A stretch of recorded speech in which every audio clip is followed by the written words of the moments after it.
This video teaches you how to create your own amortization schedule in Microsoft Excel. Create manually. Create labels in column A. Enter the information pertaining to your loan in column B. Calculate your payment in cell B4. Type the following formula. Create column headers in row 7.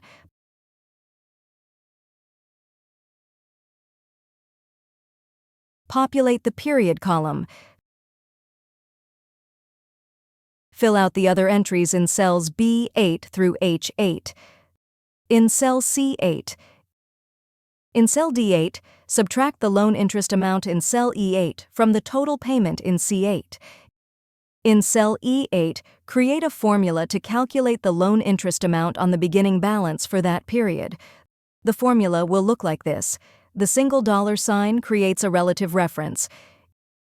In cell H8, create a formula to subtract the principal portion of the payment from the beginning balance for that period. The beginning balance of your loan into cell B8. Continue the schedule by creating the entries in B9 through H9. Type into B9. Copy cells C8, D8, and E8 and paste them into C9, D9, and E9. Copy H8 and paste it into H9. In cell F9, create a formula to tabulate cumulative principal paid. Enter the cumulative interest formula into G9 like this. Highlight cells B9 through H9. Drag all the way down. Using an Excel template, go to File, click New. Search Loan Amortization Schedule.